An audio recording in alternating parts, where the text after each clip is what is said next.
Everyone thought it was just about money. But Caprio saw what she'd really lost. This is Sarah's story. And what happened in Judge Frank Caprio's courtroom that Tuesday morning would change how she saw herself forever. Minutes earlier, Sarah Martinez sat in her car outside the Providence Municipal Court, staring at the parking ticket in her trembling hands. $55. For someone working 2 part-time jobs just to keep her small apartment, $55 might as well have been $500. But it wasn't really about the money. Not entirely. As she walked through those courthouse doors, her shoulders seemed to carry more weight than just financial stress. Her eyes, once bright with laughter, now held a distant, hollow look. The corners of her mouth hadn't curved upward in... How long had it been?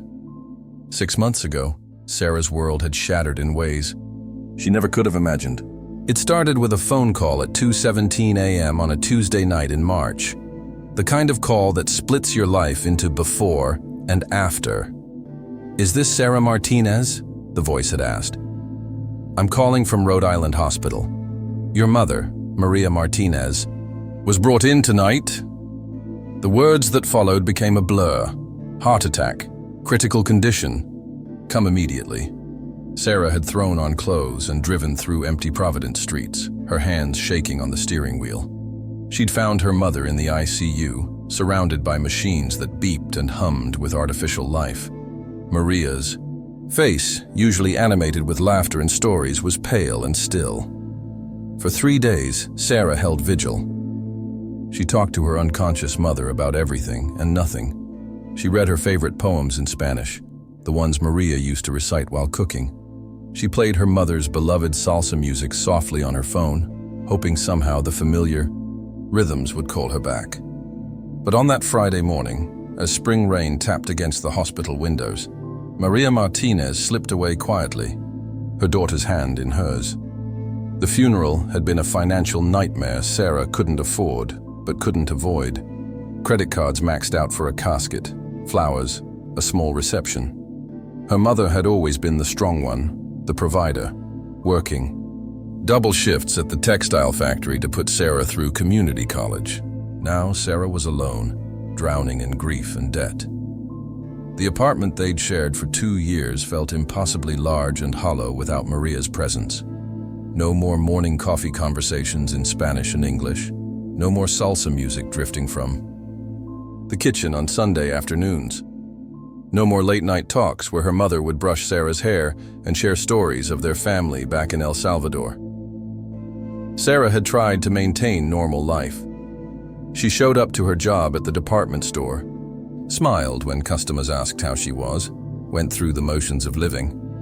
But inside, something fundamental had broken. The world had lost its color. Food had lost its taste. Even her reflection in the mirror looked like a stranger. Her co-workers noticed. Her few friends tried to help. But how do you explain to someone that you don't just miss your mother, you miss who you used to be when she was alive?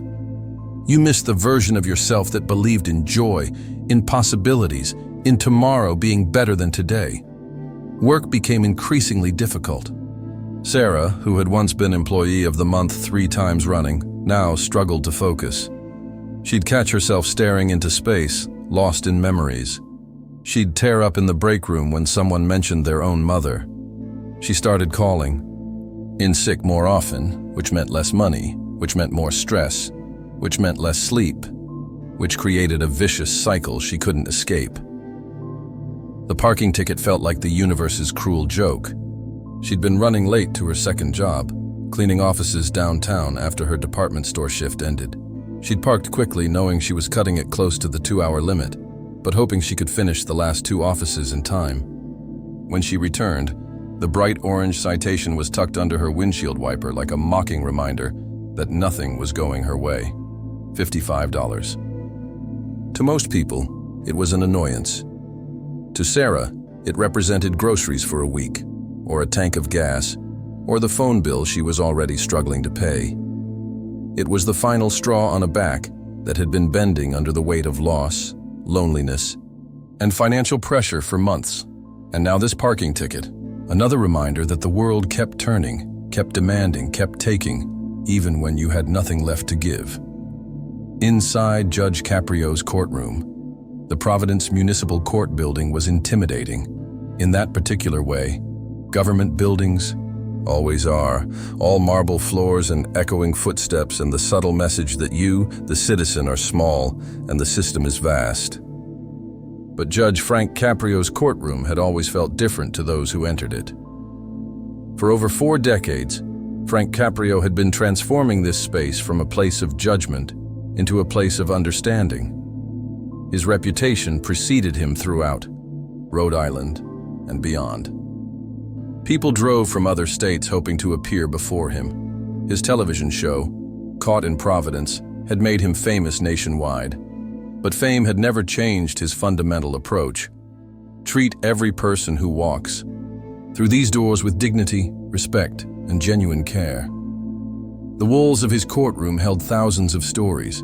Stories of second chances, of redemption, of moments when the letter of the law gave way to the spirit of justice. Photos lined his office walls, thank you letters, wedding invitations from couples he'd helped during difficult times, graduation announcements from young people he'd guided away from destructive paths.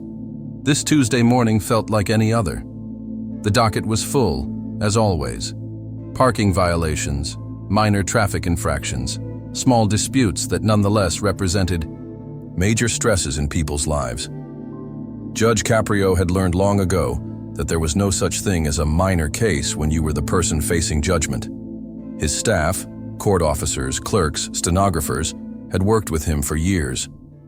They'd seen him cry with defendants, laugh with them, occasionally get firm when someone tried to take advantage of his kindness. They'd watched him pay fines out of his own pocket for people who genuinely couldn't afford them. They'd seen him make phone calls to help people find jobs, treatment programs, housing assistance. "Next case," called Maria Santos, the court clerk who'd been with Judge Caprio for nearly 20 years. She'd seen thousands of people approach that bench, but something about the young woman walking forward made her pause. There was a quality to her sadness that went beyond typical courthouse nervousness. Sarah Martinez, parking violation. Judge Caprio looked up from the citation on his desk and immediately felt that familiar tug in his chest, the one that told him this case was about much more than parking. In his decades on the bench, he'd developed an almost supernatural ability to read people. Body language, facial expressions, the way someone walked, the tone of their voice when they said, "Good morning, Your Honor." It all told a story. Sarah approached with the careful, measured steps of someone who'd learned to be invisible, to take up as little space as possible. Her clothes were clean but worn, the kind of outfits you assemble when you're working multiple jobs and don't have time or money for shopping. Her purse was clutched tightly against her body as if she was afraid someone might take it. But it was her eyes that caught Judge Caprio's attention. They held a depth of sadness that parking tickets simply didn't create.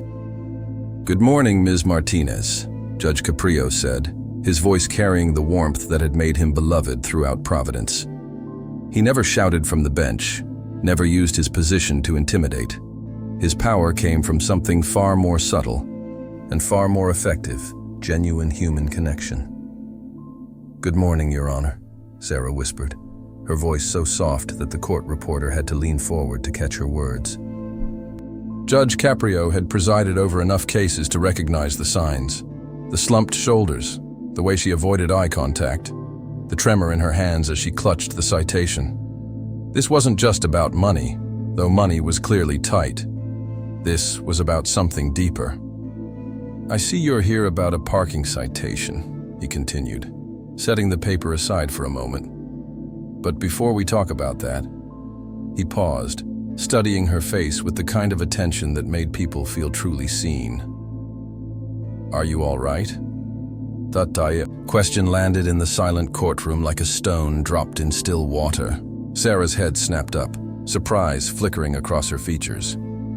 In all the rehearsing she'd done in her head on the way over, how she'd plead her case, what she'd say about her financial situation, she hadn't prepared for kindness. She hadn't prepared for someone to ask about her well-being. I'm fine, Your Honor, she managed, but her voice cracked on the word fine, betraying the lie. Judge Caprio leaned forward slightly, a gesture that somehow made the formal courtroom feel more intimate. Ms. Martinez, in my 40 years on this bench, I've learned to read people. I've seen worry, anger, frustration, defiance, remorse, every emotion you can imagine. But what I see in your eyes, it's something different. It's not just worry about a parking ticket. The courtroom, usually filled with the rustle of papers and quiet conversations, fell completely silent. Even the defendants waiting their turn in the gallery sensed something significant was happening. Court Officer Williams, who'd worked with Judge Caprio for 15 years, recognized the tone. This was going to be one of those cases, the kind that reminded everyone why they'd chosen to work in this courtroom instead of others. Judge Caprio had spent decades perfecting this moment, the transition from legal proceeding to human connection. He'd learned that sometimes the most important work happened not when he was interpreting statutes or issuing rulings, but when he was simply being present with another human being in their moment of need. Tell me, he continued, his voice gentle but direct. When did you last smile? I mean really smile. The kind that starts in your heart and lights up your whole face. The kind that makes other people smile just because they see it. The question hit Sarah like a physical blow. She felt her breath catch in her throat. Of all the things she'd expected him to ask, about her income, her work schedule, her reasons for parking illegally, this was the one question that cut straight to the heart of everything she'd been trying to hide from the world. She opened her mouth to speak, then closed it. Her hands began to shake slightly. The courtroom seemed to shrink around her, and she became acutely aware that dozens of eyes were on her, waiting for her answer. I can't remember, Your Honor. The admission came out as barely more than a whisper, but in the silence of the courtroom, everyone heard it. There was something so honest, so raw about those 5 words that they seemed to hang in the air like a prayer. Judge Caprio nodded, slowly, his expression shifting from judicial attention to something deeper, compassion mixed with concern. That's what worries me more than this parking ticket. He stood up from behind his bench, something that always surprised first-time visitors to his courtroom. Most judges remained seated, elevated above the proceedings, maintaining physical distance that reinforced their authority. But Frank Caprio had learned long ago that sometimes justice required getting down on the same level as the people who stood before him. You know, he said, walking around the bench to stand closer to where Sarah waited. I've been doing this job for a very long time. I've seen thousands of people come through these doors, parents trying to juggle work and childcare, students making mistakes and learning from them, elderly folks on fixed incomes trying to make ends meet, working people just trying to get by. He paused, his eyes never leaving Sarah's face. And I've learned something important. The citation that brings someone to my courtroom is rarely the real problem they're facing. It's usually just the tip of the iceberg, the part that's visible above the water. Sarah felt tears beginning to well in her eyes. This wasn't what she'd expected. She'd steeled herself for judgment, for having to explain her financial situation, for the humiliation of asking for a payment plan she wasn't sure she could keep. She hadn't prepared for understanding. Ms. Martinez, Judge Caprio continued, what's been taken from you isn't money. Money can be earned back, saved up, borrowed if necessary. What concerns me is that someone or something has taken something much more valuable. They've taken your smile, your light, the part of you that sees possibility in tomorrow. The tears that Sarah had been holding back began to flow freely. Not just a few drops, but the kind of tears that come from a place so deep inside that they seem to carry pieces of your soul with them. My mother died 6 months ago, she whispered, and with those 6 words, the entire atmosphere of the courtroom shifted. The other defendants in the gallery, who'd been waiting somewhat impatiently for their own cases, suddenly forgot about their parking tickets and traffic violations. Court Officer Williams, who thought he'd heard every sad story in the book, felt his own eyes beginning to moisten. Even Maria Santos, the court clerk who prided herself on maintaining professional composure, reached for the tissues she kept in her desk drawer. "She used to say I had the most beautiful smile," Sarah continued, her voice growing slightly stronger as she spoke. "That it could light up any room, make any day better. She said I got it from my grandmother, who came here from El Salvador with nothing but hope and determination. She said our smile was our family legacy, that even in the hardest times we could find reasons to be grateful, reasons to hope." She paused, wiping her eyes with the back of her hand. "But when she left, I guess my smile went with her. I wake up every morning and I try to remember what it feels like to be happy, and I just can't. It's like trying to remember a song you used to know but haven't heard in years. You know it exists, but you can't recall the melody." The courtroom remained silent, but the quality of that silence had changed. It was no longer the formal quiet of a legal proceeding. It was the reverent hush that falls over a space when something sacred is happening, when one human being is truly being seen and heard by others. Judge Caprio nodded slowly, his own eyes glistening with unshed tears. In all his years on the bench, he'd never become immune to the pain of others. If anything, age had made him more sensitive to suffering, more aware of how precious and fragile human connection really was. "Your mother sounds like she was a very wise woman," he said softly.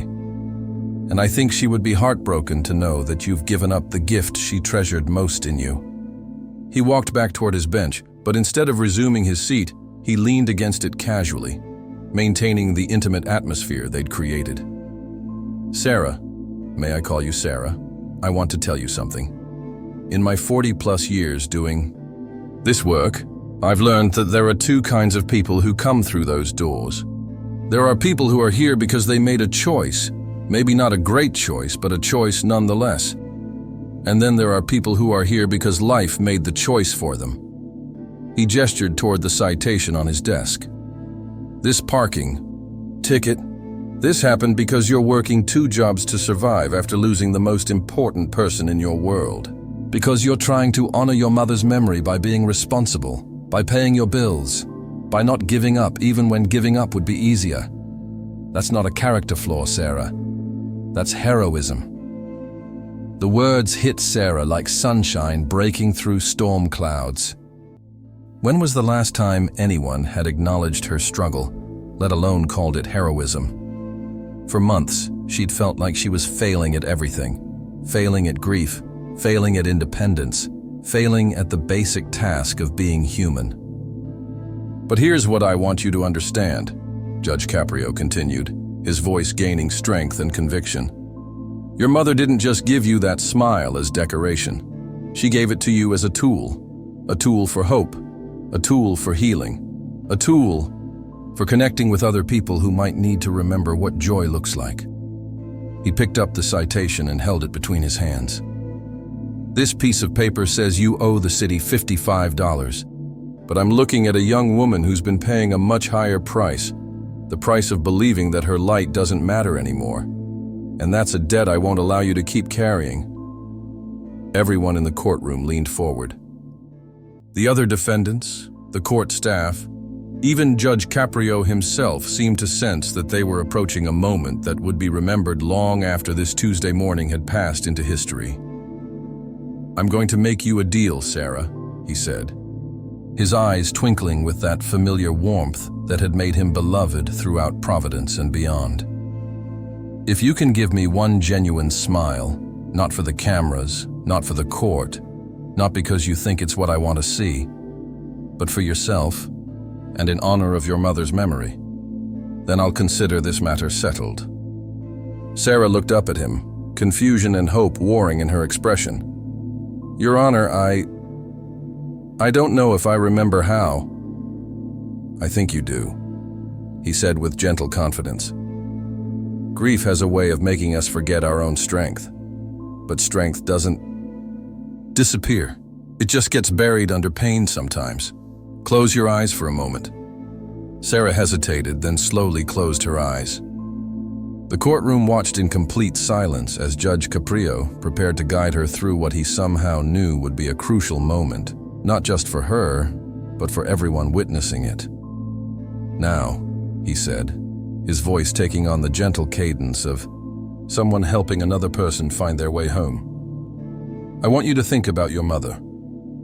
But not the day she left, not the hospital, not the funeral. Think about a day when she was most proud of you, a day when her face lit up because of something you accomplished or said, or simply because you were you. Can you find that memory?" Sarah's breathing began to slow and deepen. Her hands, which had been clenched into fists at her sides, gradually relaxed. "I can see it," she whispered. "Tell us about it," Judge Caprio encouraged. "What's happening in that memory?" "It's my high school graduation," Sarah said, her voice growing steadier as the memory came into focus. "I'm the first person in our family to graduate high school in America. Mom is in the front row, and she's wearing this bright yellow dress that she bought special for the occasion. The first new dress she'd bought herself in years because she always spent everything on me." Her lips began to curve upward, almost imperceptibly. She brought this old camera, this ancient thing that barely worked, and she's taking pictures of everything. The stage, the decorations, other kids' families, even the empty auditorium before. The ceremony started. She wanted to capture every single second. Sarah's smile grew wider as the memory became more vivid. When they called my name, she started crying and clapping at the same time. She was so loud that people turned around to look, but she didn't care. She kept shouting in Spanish, "Esa es mi niña, esa es mi niña hermosa." "That's my girl, that's my beautiful girl." Tears were streaming down Sarah's face now, but they were different tears than before. These tears carried joy along with the sorrow. "And what were you doing?" Judge Caprio asked softly. "I was smiling," Sarah said, and as she spoke the words, her face transformed. "I couldn't stop smiling. I was embarrassed by how loud she was being, but I was also so proud that she was my mom, so grateful that of all the kids crossing that stage, I was the one who got to be hers." "Open your eyes, Sarah." Sarah opened her eyes, and the smile that had started as a memory bloomed into present reality. It wasn't the radiant beam she'd once been known for. Grief had tempered it, made it more complex, more precious. But it was real. It was hers. It was proof that joy could coexist with sorrow, that love could outlast loss. The courtroom erupted in spontaneous applause. It started with Court Officer Williams, who'd worked in the justice system for 20 years and had never seen anything quite like this. Then Maria Santos joined in, then the other defendants, then the attorneys waiting for their cases to be called. Even the stenographer, who was supposed to maintain professional neutrality, found herself clapping through her tears. Judge Caprio let the applause continue for a moment, then raised his hand for quiet. When the room settled, he picked up his gavel, not to bring it down with authoritative force, but to hold it gently, ceremonially. "Sarah Martinez," he said, his voice carrying the weight of 4 decades of judicial experience and the lightness of a grandfather speaking to a beloved grandchild. "You don't owe the city $55. You don't owe anyone anything. But I think you owe yourself something." He set the gavel aside and leaned forward. "You owe yourself the chance to smile again. Not just today, not just in this moment, but tomorrow, and the day after that, and all the days that follow. Because your mother was right. Your smile is a family legacy.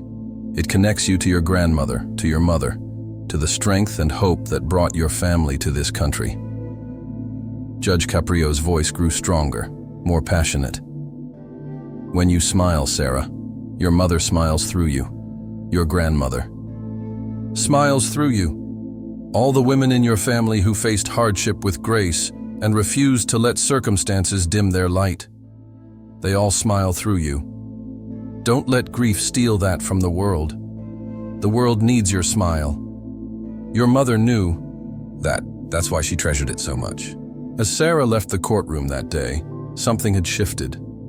The weight on her shoulders felt lighter. The apartment wouldn't feel quite so empty. The world looked just a little bit brighter. 3 weeks later, Judge Caprio received a letter. Inside was a photograph. Sarah at her new job at a local community center, surrounded by children, all of them smiling. Her smile, her mother's smile, was radiant once again. At the bottom, she'd written, "Thank you for reminding me that some things are worth more than money. Some things are priceless." This is why Judge Frank Caprio was more than just a judge. He understood that sometimes justice isn't about punishment, it's about healing. Sometimes the most important verdict isn't guilty or innocent, it's reminding someone of their worth. He saw beyond the citation to the person, beyond the violation to the heart, beyond the fine to the soul that needed mending. Sarah's story reminds us all. In a world that often feels cold and transactional, there are still people who see our humanity first, who understand that behind every mistake, every citation, every moment of trouble, there's a human being who just needs someone to believe in them again. The power of a smile isn't just about facial muscles moving. It's about hope returning. It's about remembering who you are beneath the pain. It's about letting light back into spaces that grief had made dark. Judge Caprio knew something the rest of us sometimes forget. The most valuable things in life can't be measured in dollars. They're measured in moments of connection, acts of compassion, and the simple recognition that we're all human beings trying to make our way through this world. Sometimes all it takes is one person, one judge, one teacher, one stranger, to remind us that we're worth more than our worst moments, that our smiles, our light, our inherent worth can never truly be taken from us. They can only be forgotten. And the most beautiful thing about forgotten treasures is that they can always be remembered again. What would you have done in Judge Caprio's position? Have you ever had someone remind you of your own worth when you'd forgotten it? Share your story in the comments below. And remember, your smile, like Sarah's, is someone's legacy living on through you. Don't let the world dim that light permanently. Some treasures are too precious to lose forever. This story is inspired by the compassionate spirit of Judge Frank Caprio, who spent decades reminding people of their humanity and worth. While dramatized for storytelling purposes, it reflects the genuine care and wisdom he brought to his courtroom every day.